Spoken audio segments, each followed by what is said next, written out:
ICSC class 9th और 10th की साहित्य सागर किताब से चलना हमारा काम है यह कविता देखने वाले हैं।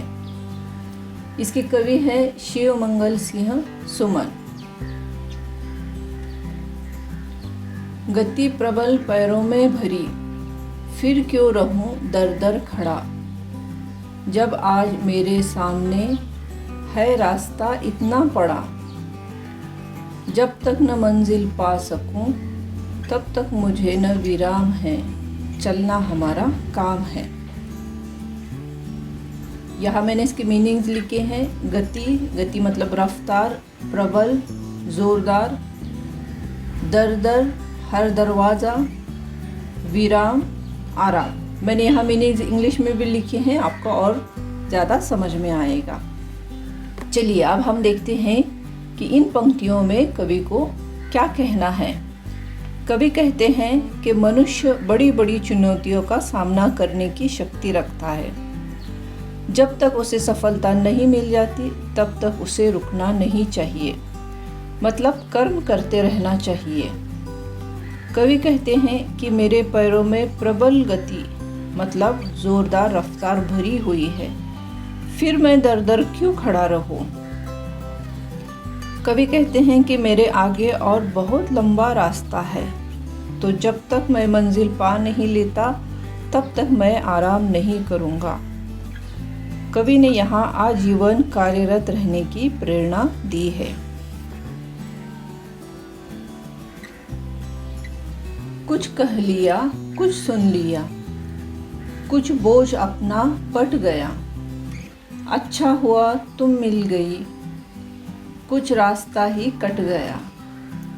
क्या राह में परिचय कहूँ, राही हमारा नाम है, चलना हमारा काम है।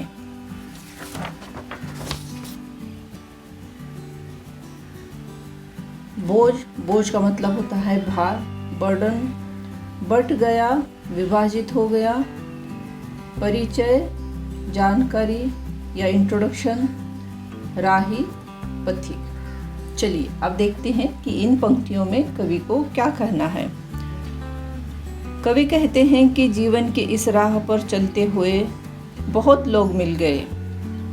उनसे अपने सुख दुख बांटकर मन का कुछ बोझ हल्का हो गया। कवि अपने पत्नी के बारे में कहते हैं कि अच्छा हुआ जीवन के राह पर चलते हुए उनकी पत्नी उन्हें मिल गई और जीवन का कुछ समय पत्नी के साथ अपना सुख दुख बांटते हुए ही कट गया।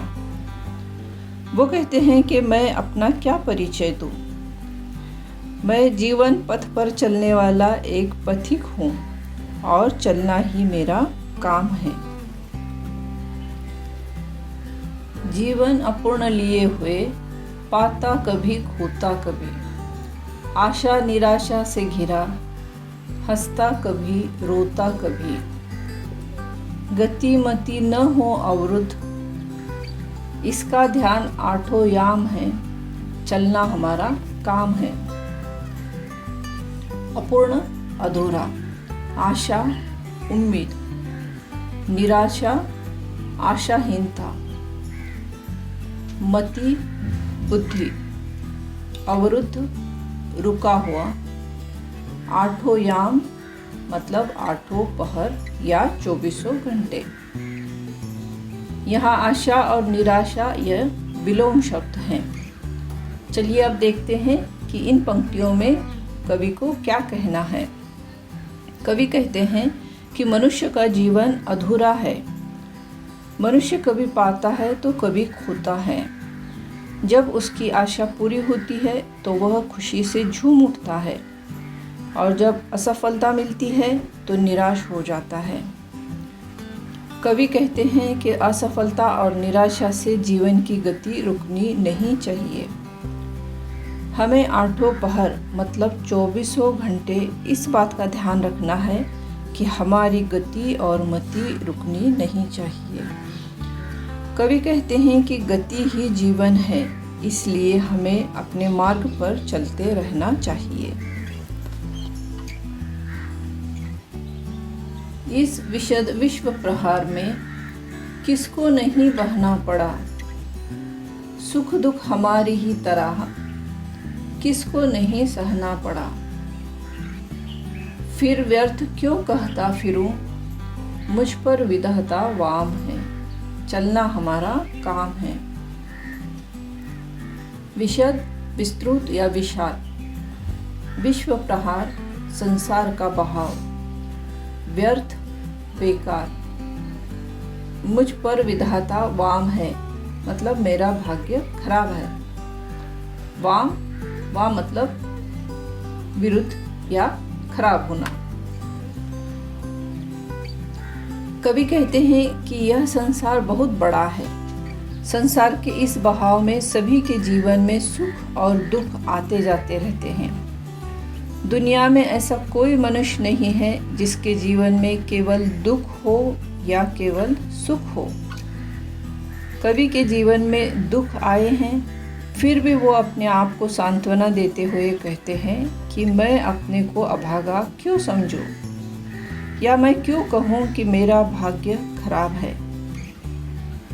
वो कहते हैं कि चलना हमारा काम है और हमें आगे बढ़ते रहना चाहिए। मैं पूर्णता की खोज में दर दर भटकता ही रहा। प्रत्येक पग पर कुछ न कुछ रोड़ा अटकता ही रहा। निराशा क्यों मुझे, जीवन इसी का नाम है, चलना हमारा काम है। पूर्णता, पूरा होना, भटकता, घूमना, पग, पैर, रोड़ा, रुकावट, निराशा, हताश। मनुष्य कभी पूर्ण नहीं हो सकता। मनुष्य में गुण और अवगुण होते हैं। कवि कहते हैं कि वह संपूर्ण मानव बनना चाहते हैं पर नहीं बन सके। पूर्ण बनने के प्रयत्न में वो हमेशा भटकते ही रहे। वो जहाँ भी कदम बढ़ाते वहाँ रुकावट आ जाती। पर निराश होने से क्या लाभ, क्योंकि जीवन इसी का नाम है और हमें कर्म करते हुए आगे बढ़ते रहना चाहिए।